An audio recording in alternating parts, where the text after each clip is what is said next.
Hi friend, तो आज हम डिस्कस करने वाले हैं अल्ट्रासोनिक मशीन। ठीक है, ये सब सारे एडवांस मशीन प्रोसेस जो है उसमें काम आता है। नॉर्मली दो टाइप के हमारा मशीनिंग प्रोसेस होता है, कन्वेंशनल और नॉन कन्वेंशनल। ठीक है, तो वही हम यहाँ पे डिस्कस करने वाले हैं। ठीक है, तो ये सब एडवांस टेक्निक जो है ये सब सारे हमारे नॉन कन्वेंशनल में आते हैं। ठीक है, तो आज का जो हमारा टॉपिक है अल्ट्रासोनिक मशीन। ठीक है, ये एक तरीके का एडवांस मशीन है जो कि मशीनिंग, किसी भी वर्क पीस की मशीनिंग करने के काम आता है। क्लियर है? तो ये इसका फिगर है, मैं बताऊंगा इससे कौन कौन से पार्ट्स हैं और हर एक पार्ट्स का काम क्या है। ठीक है, तो आज के लेक्चर में हम सब डिस्कस करने वाले हैं कि कैसे हम टूल की जो फीडिंग है वो बढ़ा सकते हैं, मीन्स रेट कैसे बढ़ा सकते हैं, मशीनिंग रेट को कैसे इंक्रीज कर सकते हैं, what is the advantages and disadvantages of this machine as compare to other advance machines. ठीक है, ये सब हम यहाँ पे डिस्कस करने वाले हैं। तो चलिए शुरू करते हैं। तो देखो, सबसे पहले ये हमारा एक अल्ट्रासोनिक मशीन। अब ध्यान देना, सोनिक का यहाँ पे मतलब क्या आ रहा है? सोनिक का यहाँ पे मतलब है मीन्स कोई वेव का फॉर्मेशन हो रहा है। ठीक है, सोनिक मीन्स कोई वेव हो रहा है। तो आपको कैसे याद रखना है कि अल्ट्रासोनिक मशीन कौन सी मशीन है, कैसे याद रखना है? यही तरीका है, मतलब कोई वेव का फॉर्मेशन हो रहा है, ये सोनिक का मतलब। अब ये कैसे होगा? तो ये हमारा जो डिवाइस है इसे हम लोग कहते हैं अल्ट्रासोनिक ऑक्सीलेटर। क्या कहते हैं? Ultrasonic oscillator. ये क्या करता है? जब इसको एसी करंट मिलता है, ठीक है, और मैं यहाँ पे बना देता हूँ एसी करंट। ठीक है, जब इसको एसी करंट मिलता है तो ये ऑक्सीलेटर क्या करता है? ये फ्रीक्वेंसी जनरेट करता है। ठीक है, ये फ्रीक्वेंसी जनरेट करता है अल्ट्रासोनिक ऑक्सीलेटर। ओके, जब वो करंट उसको मिलता है तो वो फ्रीक्वेंसी जनरेट करता है। अदर उसके बाद जो इससे जो वायर निकला है, ये एक हमारा आपको बॉक्स दिख रहा होगा, इससे जाके कनेक्ट है। ये बॉक्स जो एक्चुअली जो है ये स्ट्रक्चर है किसका? निकल का। ये स्ट्रक्चर है निकल का, जो एलिमेंट है हमारा निकल एलिमेंट का ये स्ट्रक्चर बना हुआ है, उस पर ये वायर बाउंडेड है। ठीक है, इस पूरे डिवाइस को जब ये निकल के स्ट्रक्चर पे जब ये बाउंड हो जाएगा, इस पूरे डिवाइस को हम लोग बोलते हैं अल्ट्रासोनिक ट्रांसड्यूसर। क्या बोलते हैं? अल्ट्रासोनिक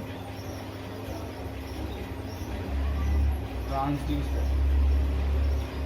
ठीक है, अल्ट्रासोनिक ट्रांसड्यूशन कहते हैं। ठीक है, अब क्या होगा? जैसे ये ऑक्सीलेटर एसी करंट लेगा, फ्रीक्वेंसी ये क्या है? फ्रीक्वेंसी में कन्वर्ट करने लगेगा। ये फ्रीक्वेंसी जब हमारा ट्रांसड्यूसर में जाता है तो ट्रांसड्यूसर क्या करता है? वाइब्रेशन करने लगता है। तो देखो, फ्रीक्वेंसी चेंज टू ट्रांसड्यूसर में गया, तो ट्रांसड्यूसर में जाने के बाद एम्पलीट्यूड इंक्रीज अप डाउन होने लगता है। इन ट्रांसड्यूसर जब जितना ज़्यादा फ्रीक्वेंसी आप दोगे उतना ज़्यादा एम्पलीट्यूड इस ट्रांसड्यूसर की चेंज होगी। इट मीन्स अप या डाउन। तो एम्पलीट्यूड डायरेक्ट डिपेंड है वाइब्रेशन पे। ये ट्रांसड्यूसर देन ये वाइब्रेशन प्रोड्यूस करेगा। क्लियर है? एक आपको ऐसी वेव मिलने लगती है। ये ट्रांसड्यूसर का क्या काम है? अल्ट्रासोनिक ट्रांसड्यूसर का ये वाइब्रेशन को पैदा करता है। क्लियर है? अब ये जो निकल का जो डिवाइस है, ये ट्रांसड्यूसर हमारा इससे कनेक्ट है। इसे हम लोग बोलते हैं टूल होल्डर। टूल होल्डर, इसे हम कहते हैं टूल होल्डर। ओके, और ये जो पार्ट है, ठीक है, इसको टूल हैंडल बोलते हैं। Tool handle. ठीक है, और ये जो आपका दिख रहा है ये है हमारा टूल। ठीक है, तो ये वाला जो स्क्वायर बॉक्स दिख रहा है ये हमारा है टूल, मेन टूल। और टूल को टूल होल्डर से कौन कनेक्ट किया है? Tool handle. क्लियर है? ये हमारा वर्क पीस है, एक कंटेनर में रखा हुआ है हमारा वर्क पीस। ये टूल कैसे डिसाइड करते हैं? सबसे पहले तो देखते हैं ये टूल कैसे डिसाइड करते हैं। तो जो शेप आपको वर्क पीस पे बनाना होता है, जो भी शेप आपको वर्क पीस पे बनाना होगा, वो शेप का आपको टूल लेना होगा। मीन्स तो टूल का मिरर इमेज जो होगा वो आपके वर्क पीस पे डेवलप होगा। क्लियर है? तो अगर आपको कोई कोनिकल सेक्शन बनाना है तो आपको एक कोई कोनिकल टूल लेना होगा। रेक्टेंगुलर सरफेस बनाना है तो रेक्टेंगुलर टूल लेना होगा। क्लियर है? और ये जो हमारा है पंप है, ठीक है, जिसे हम पंप बोलते हैं, ये है पंप। और ये हमारा नोजल, ये हमारा नोजल एब्रेसिव कंटेन करता है। ठीक है, जब ये हमारा टूल वर्क पीस से टकराता है तो उनके बीच में एक एब्रेसिव देता है ताकि जो मशीनिंग की रेट है वो इंक्रीज हो जाए। तो एब्रेसिव के पार्टिकल्स कौन कौन से एब्रेसिव यूज़ करते हैं वो सब हम देखेंगे। ये जो नोजल होता है ये नोजल टंजस्टन का बना होता है। किसका? ये नोजल टंजस्टन का बना होता है, इसलिए क्योंकि टंजस्टन बहुत हार्ड मटेरियल होता है। ठीक है, अब जो एब्रेसिव है छोटे छोटे ग्रेन साइज है, उनके कुछ डायमीटर होंगे, तो जब वो कोई नॉर्मल मटेरियल से जब वो पास होता है तो उसको क्या करेगा, ऊपर का सरफेस उसका फिनिश करते जाएगा, मतलब उसका मटेरियल निकलने लगेंगे। तो फिर एक टाइम आएगा नोजल क्या होगा, लीक होने लगा, कहीं से फूट गया, कहीं से टूट जाएगा, ऐसा होने लगेगा। इसलिए नोजल हम टंजस्टन मटेरियल का यूज़ करते हैं। तो यहाँ एब्रेसिव का जो यूज़ कर रहे हैं, क्यों यूज़ कर रहे हैं? ताकि रेट मशीनिंग रेट इंक्रीज़ कर दे। एब्रेसिव जो आए उनके बीच में, तो फिर जब वो वाइब्रेशन उस एब्रेसिव के पार्टिकल्स पे पड़ेगा तो एब्रेसिव भी वाइब्रेट होगा, तो वो क्या करेगा, रिमूव करेगा वर्कपीस के सरफेस से मटेरियल। क्लियर है? अब देखो ये जो ट्रांसड्यूसर है इसकी जो फ्रिक्वेंसी जो जनरेट करता है 20 हर्ट्ज से अप्रोक्सीमेट 30 किलो हर्ट्ज तक। ओके, 20 किलो हर्ट्ज से 30 किलो हर्ट्ज तक ये फ्रिक्वेंसी जनरेट करता है। ये हमें सुनाई भी नहीं देगा कि किस फ्रिक्वेंसी से ये वर्क कर रहा है, बिकॉज हमारे जो कान हैं ह्यूमन बींग्स के वो जनरली सिर्फ 16 हर्ट्ज तक ही सुन पाते हैं। क्लियर है? ये हमें सुनाई भी नहीं देगा कितने फ्रिक्वेंसी से वो वाइब्रेट हो रहा है। क्लियर है? अब आपको मैं बताने जा रहा हूँ इसका प्रोसेस काम कैसे करेगा। करेंट, एसी करंट दिए हम ऑक्सीलेटर में, ऑक्सीलेटर फ्रीक्वेंसी जनरेट करेगा और वो ट्रांसफर करेगा अल्ट्रासोनिक ट्रांसड्यूसर में। अल्ट्रासोनिक ट्रांसड्यूसर उस फ्रीक्वेंसी को लेकर एम्पलीट्यूड में कन्वर्ट होने लगेगा। उस एम्पलीट्यूड मतलब वाइब्रेशन हो रहा है। अब ये वाइब्रेशन हो कैसे रहा है, ये बहुत बड़ी ट्रिक है। जो निकल के आप जो मटेरियल यूज़ की हो इस स्ट्रक्चर में, इसकी प्रॉपर्टी अब डिपेंड करता है वाइब्रेशन पे। कैसे? जो निकल है जब इस पर करंट पास होता है, ठीक है, ये कॉन्ट्रैक्ट, ठीक है, कॉन्ट्रैक्ट और एक्सपेंड होता है। तो जब कोई मटेरियल कॉन्ट्रैक्ट और एक्सपेंड होगा तो कोई फ्रीक्वेंसी एम्पलीट्यूड डेवलप हो रहा है। ठीक है, यही हुआ ना। इसे हम लोग बोलते हैं, ये वाले पार्ट को पीक, वेल, और ये है वैली। यही तो एम्पलीट्यूड है हमारा। ये कब बनेगा? जब कोई चीज़ कॉन्ट्रैक्ट या एक्सपेंड होगी तब ये चीज़ बनेगा। तो ये जो फ्रिक्वेंसी के कारण, करंट के कारण क्या हो रहा है, ये निकल के कॉन्ट्रैक्ट एक्सपेंड इतनी तेजी से हो रहा है। कितनी फ्रिक्वेंसी से हो रहा है? 20 किलो हर्ट्ज से 30 किलो हर्ट्ज के फ्रिक्वेंसी से वो ऐसा काम कर रहा है। तो उससे जो वाइब्रेशन हो रहा है उससे ये टूल होल्डर भी वाइब्रेट हो रहा है और उससे फिर हमारा टूल भी वाइब्रेट हो रहा है। ओके, फिर वो टूल को जैसे आप वर्क पीस पे फीड करोगे, इसको फीड करने की टेक्निक क्या होता है? फीड करने के लिए एक हम फीड मैकेनिज्म यूज़ करते हैं। ओके, कैसे होगा फीड मैकेनिज्म? बोले तो आप नॉर्मल कोई भी ले लो, आप खुद से भी फीड मैकेनिज्म इसका कर सकते हो। ठीक है, चलो मैं फीड मैकेनिज्म अभी बताऊंगा, उससे पहले अपन देख लेते हैं इसका काम। तो ये जो वाइब्रेशन ये टूल तक पहुंचा। अब ये जो टूल क्या करेगा, जैसे जैसे टूल को फीड करोगे आप वर्क पीस पे, फीड करना मतलब टूल को वर्क पीस की ओर ले जाना। ठीक है, तो वर्क पीस की ओर जैसे टच करोगे तो क्या होगा, यहाँ पे वर्क पीस भी वाइब्रेट होने लगेगी। उसको होल्ड करना पड़ता है, ठीक है, इसलिए होल्डिंग स्ट्रक्चर बनाते हैं। तो वो जितना स्पेस पे टच करेगा वो स्पेस क्या होगा, वाइब्रेट होने लगेगा। ठीक है, और मटेरियल वो हीट होने लगेगा। मटेरियल रिमूव नहीं होगा, वाइब्रेट होगा और हीट होगा जब तक हम एब्रेसिव नहीं डालेंगे। एब्रेसिव जो होता है वो सिलिकॉन कार्बाइड का होता है, जिसपे हम वाटर के साथ उसको मिक्स करते हैं, या बोरोन कार्बाइड होता है, या डायमंड डस्ट होता है। ठीक है, छोटे छोटे ग्रेन होते हैं, इनकी साइजेस होते हैं, मतलब एक का साइज ये है, एक का साइज ये है, एक का साइज ये है, ऐसे ग्रेन के साइज होते हैं।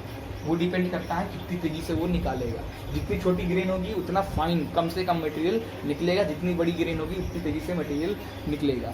ठीक है, तो वो जब ये अभी तो हीट कर रहा है, वर्कपीस को हीट कर रहा है जहाँ टच हो रहा है हमारा टूल।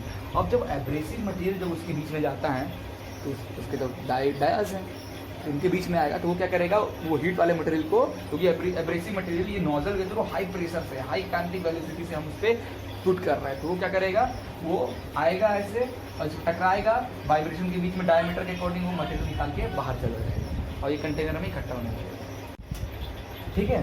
फिर अब आपको ये पूरा अल्ट्रासोनिक मशीनिंग में, ये जो अल्ट्रासोनिक मशीनिंग प्रोसेस है, ये मशीन जो है ये मैग्नेटोस्ट्रिक्टिव एक्शन पे काम करता है। किस पे काम करता है? मैग्नेटोस्ट्रिक्टिव एक्शन पे। क्या होता है ये? क्या करता है, जब भी किसी ऑक्सीलेटर को करंट मिलता है तो वो फ्रिक्वेंसी जनरेट करता है। This frequency change into vibration with the help of transducer. इसको हम लोग बोलते हैं मैग्नेटोस्ट्रिक्टिव एक्शन। अब जो मैं बता रहा था फीड मैकेनिज्म, फीड कैसे फीड करना है, तो वो आप एक कोई लिंक मैकेनिज्म यूज़ कर सकते हैं। फॉर एग्जांपल इसको मैंने एक लिंक ये लगाया और एक लिंक ये लगाया, एक लिंक ये और ये हैंडल। अब इस हैंडल को मैं नीचे प्रेस करूंगा तो ये लिंक ऊपर जाएगा और ये लिंक नीचे जाएगा, ये उत्ता नीचे की ओर प्रेस होगा। कोई भी लिंक मैकेनिज्म आप यूज़ करके फीडिंग को कर सकते हो। अब हम देखने जा रहे हैं इस मशीन के जनरली बोले तो कौन कौन से फैक्टर हैं जो अफेक्ट करते हैं इसी मशीनिंग रेट को। क्लियर? आइए देखते हैं।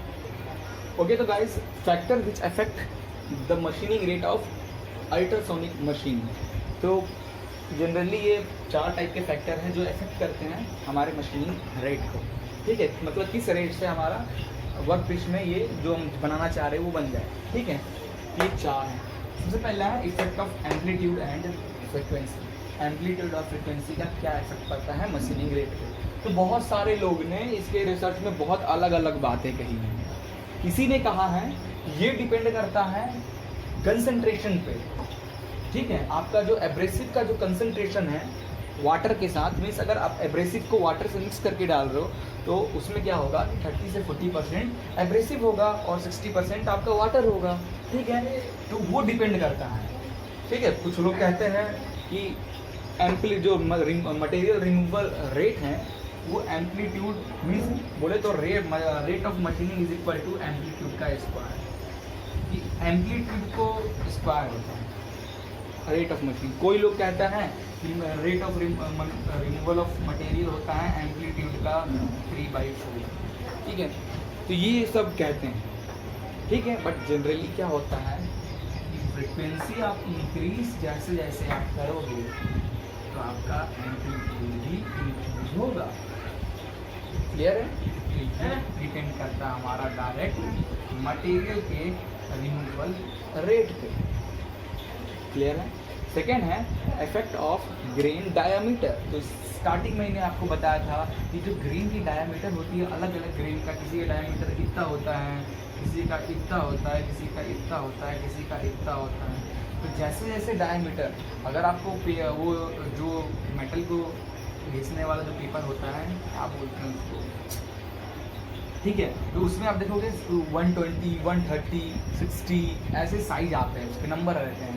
ठीक है, उस पेपर का 160, 120, तो जितना ज़्यादा नंबर बढ़ता है ग्रेन की साइज उतनी छोटी होती जाती है। सिमिलरली यहाँ क्या केस है, जैसे जैसे डायमीटर बढ़ेगा ग्रेन का उसकी साइज भी बढ़ती जाएगी। क्लियर है? जो सबसे छोटा डायमीटर वाला ग्रेन होगा वो कम मटेरियल निकालेगा। जैसे जैसे डायमीटर बढ़ेगा मटेरियल इंक्रीज होगा। मीन्स अगर इसको ऐसे किया जाए कि डायमीटर डिपेंड करता है रिमूवल रेट के। Material removal is directly proportional to diameter. कह सकते हैं कि जितना ज़्यादा आप डायमीटर बढ़ाते जाओगे मटेरियल उतनी तेजी से रिमूव होता जाएगा। क्लियर है? बट कभी कभी एक प्रॉब्लम भी हो जाता है। प्रॉब्लम ये होता है कि जो हम छोटा डायमीटर वाला ग्रेन यूज़ करते हैं वो हमारे सरफेस को फिनिश करता है, फिनिशिंग के काम आता है। सरफेस एकदम चमचमाता हुआ, एकदम मतलब टोलरेंस एकदम कम वगैरह रहेगा, कोई भी एक्स्ट्रा डिफेक्ट नहीं आएगा, एकदम स्मूथ आपका सरफेस होगा वर्क पीस का। भले वो धीरे काम करे बट वो आपको सरफेस फिनिश देता है। आप चाहोगे कि भाई ये प्रोसेस 5 मिनट में होने वाला होगा, एकदम अच्छा प्रोसेस, स्मूथ प्रोसेस हो तो आप 2 मिनट में के लिए आप बड़ा ग्रेन डाल दिए तो वो क्या करेगा, आपका जो आप चाह रहे होंगे इसका डायमीटर जो वो 2 सेंटीमीटर है वो 2.2 सेंटीमीटर टोलरेंस बढ़ जाए, सरफेस फिनिश तो एकदम बर्बादी हो जाएगा, स्क्रैचेस आ जाएंगे सरफेस पर खूब सारे। ठीक है, तो ये भी इफेक्ट है भाई। थर्ड है हमारा effect of applied static load. तो ये डायरेक्टली डिपेंड होता है, material removal rate is directly depend on static load, directly dependent static load. ये क्या लोड की बात हो रहा है कि ये जो आप फीड करोगे तो जब फीड दिया, आप जो हैंडल को दबा रहे हो तो कितनी तेज़ी से आप इस पर दबा रहे हो, जितनी तेज़ी से दबाओगे ड्रिल मशीन की होगे, जितनी तेज़ी से दबाओगे उतनी तेज़ी से मटेरियल रिमूव होता है। सेम यही केस, ठीक है। थर्ड है हमारा इफेक्ट ऑफ स्लरी टूल और मटेरियल का। स्लरी तो यहाँ बोला जाए, स्लरी बोला जाए मतलब कंसंट्रेशन की बात हो रही है। सेम वहीं पे आगे हम कंसंट्रेशन की बात कर रहे हैं कि अगर हम जो एब्रेसिव यूज़ कर रहे हैं कितना परसेंट एब्रेसिव यूज़ कर रहे हैं। मीन्स 30% हमने एब्रेसिव यूज़ किया और 70% हम वाटर का यूज़ कर रहे हैं। ओके, एक और ले लिए मिक्सचर, हम 40% हमने लिया और 60% वाटर ले लिया, ठीक है। तो कौन सबसे ज़्यादा मटेरियल रेट को इंक्रीज़ करेगा, 30% वाला एब्रेसिव वाला या 40% एब्रेसिव वाला? कौन मटेरियल की रिमूवल रेट बढ़ाएगा? यस, ये वाला, क्योंकि इसमें ज़्यादा कंसंट्रेशन, ज़्यादा स्लरी है, ज़्यादा उसमें जो आप मेटल पे डालोगे तो ज़्यादा जाएगा, ज़्यादा पार्टिकल्स वहाँ पे होंगे तो ज़्यादा वो मटेरियल रिमूव करेगा। क्लियर है? तो कंसंट्रेशन पे भी डिपेंड होता है, ऐसा नहीं कि पूरा आप वही डालने लग जाओ। क्लियर है? फिर तो उल्टा सीधा होने लगेगा। टूल का, अब टूल का जो है, तो टूल का जो क्या इफेक्ट होता है मटेरियल रेट पे। अगर कोई आप शार्प टूल ले रहे हो, क्लियर है, फॉर एग्जांपल आपने कोई स्क्वायर लिया, ठीक है, स्क्वायर लिया, अब इसका जो ये कोना वाला एंगल है, ये सब एंगल ये डिपेंड करता है, इससे टूल ख़राब भी होता है। ज़्यादा शार्प पॉइंट लेकर अगर आप यूज़ करोगे तो टूल का ख़राब भी होने, टूट जाएगा टूल पॉइंट, फिर वो अच्छे से काम नहीं करेगा। इसलिए हम टूल जो होता है, टूल जो भी टूल लेते हैं उसका जो एंडिंग होता है उसमें फिलेट रहता है, मतलब थोड़ा राउंड रहता है साइड से, इसलिए कहा जाता है जो रेक्टेंगुलर शेप का जो टूल होता है वो ज़्यादा अच्छा होता है एज़ कम्पेयर टू स्क्वायर, ठीक है। अब मटेरियल भी डिपेंड करता है टूल का कौन सा मटेरियल है, क्या वर्कपीस कौन सा मटेरियल है। डक्टाइल मटेरियल है तो जल्दी कोई भी आप कैसा भी टूल जितना रेट से हो जाएगा। ब्रिटल मटेरियल है तो टाइम लगेगा थोड़ा मटेरियल रिमूव होने में। डक्टाइल है तो ईजिली मटेरियल रिमूव हो जाएगा, ठीक है। ये सब है मटेरियल का। ये हो गया overall factor which affect the machining rate of ultrasonic machine. Clear? Okay, advantages and disadvantages अब हम देखते हैं। तो एडवांटेजेस और डिसएडवांटेजेस इस मशीन के क्या हैं, ठीक है। तो एडवांटेजेस ये हैं जो एक्यूरेसी होती है, ठीक है। इस मशीन से जो आप किसी वर्क पीस पे जो ऑपरेशन करोगे उससे जो इसकी एक्यूरेसी होती है और जो सरफेस फिनिश होती है वो काफ़ी अच्छा होती है as compare to non conventional process. ये जो हमारा एडवांस मशीनिंग टेक्निक है ये सब हमारा क्या है, non conventional machining process. Conventional में लेथ मशीन से मशीनिंग करना, ठीक है, ये सब हो। तो as compare to conventional, this non-conventional machine that is called the ultrasonic machine is good accuracy and surface finish. Clear है? सेकेंड है हमारा फिजिकल प्रॉपर्टीज नॉट अफेक्ट। तो इसके जब इस मशीन के थ्रू आप किसी वर्क पीस पे काम करोगे तो वर्क पीस का फिजिकल प्रॉपर्टीज चेंज नहीं होगा, बहुत कम इफेक्ट पड़ता है। अब प्रॉपर्टीज़ की बात कर रहे हैं तो फिजिकल प्रॉपर्टीज़ क्या हुआ? फिजिकल प्रॉपर्टीज फॉर एग्जांपल ये वर्क पीस है, इसकी स्ट्रेंथ ये हुआ, इलास्टिसिटी ये हुआ, इसकी प्लास्टिसिटी ये है, सब पॉइंट है। जब इस पर आप वर्क करोगे तो हीट पैदा होता है, तो हीट बन रहा है, मीन्स मटेरियल को हीट कर रहा है, मटेरियल को हीट कर रहा है, इसका मतलब उसकी प्रॉपर्टीज चेंज हो रही है, तो वो बहुत कम होता है, ठीक है, as compare to lathe machine और ये वगैरह। फ्री ऑफ स्ट्रेसेस, तो स्ट्रेस से फ्री होता है क्योंकि यहाँ पे कोई जबरन का लोड वगैरह ज़्यादा नहीं लग रहा है कि ये इस टाइप के हैं, हमारा वर्क प्लेस स्ट्रेस फ्री है, ठीक है। नॉइजलेस एंड क्वाइट सेफ, तो ये जो प्रोसेस है वो नॉइजलेस है, आपको सुनाई भी नहीं देगा थोड़ा भी, और क्वाइट सेफ इसलिए है क्योंकि इसमें काफ़ी ज़्यादा करंट का यूज़ हो रहा है, तो ठीक है, इसका आउटनिंग वगैरह ठीक रहता है कि आपको करंट ना लगेगा, बट अगर लगा तो बहुत ज़बरदस्त लगेगा, ठीक है, इसलिए क्वाइट सेफ लिखा है। फिफ्थ है material removal cost is low, तो जो आप मशीनिंग कराओगे with the help of this advance type of machining तो आपको कम पैसे में काम हो जाएगा, ठीक है। डिसएडवांटेजेस क्या है कि इसको सेटअप करने में, ये मशीन का खर्चा, इसके टूल का खर्चा, इसको सेटअप करने में बहुत ज़्यादा पैसे लगते हैं, तो ये एक डिसएडवांटेजेस हुआ। Material removal rate is slow, तो यस मटेरियल रिमूवल रेट काफ़ी ज़्यादा स्लो है as compare to lathe machine से आप करोगे, ठीक है। Power consumption is yes high, तो ज़्यादा इलेक्ट्रिसिटी यूज़ हो रहा है तो पावर कंजप्शन भी ज़्यादा है as compare to conventional. Now slurry replace fluidically, जो स्लरी एब्रेसिव स्लरी जो आप यूज़ करते हैं इसको कंटिन्यूसली रिप्लेस करना होता है। मतलब आपने एक वर्क पीस पे काम किया, स्लरी डाला, अब स्लरी को आपको पूरा कंटेनर से निकालना होगा, नया स्लरी यूज़ करना होगा। क्योंकि क्या होता है, फॉर एग्जाम्पल आपका जो स्लरी कंसेंट्रेशन है उसमें 30% एब्रेसिव मटेरियल है प्लस 70% वाटर है। अब क्या होगा, जब आप ये मशीनिंग करोगे उसमें इसी में 20% आपका इसका मटेरियल, वर्क पीस का मटेरियल आ जाएगा, टोटल 120% हो गया। हमें चाहिए रहता है हमेशा 100%, ठीक है, ये दिक्कत हो जाएगी। क्लियर?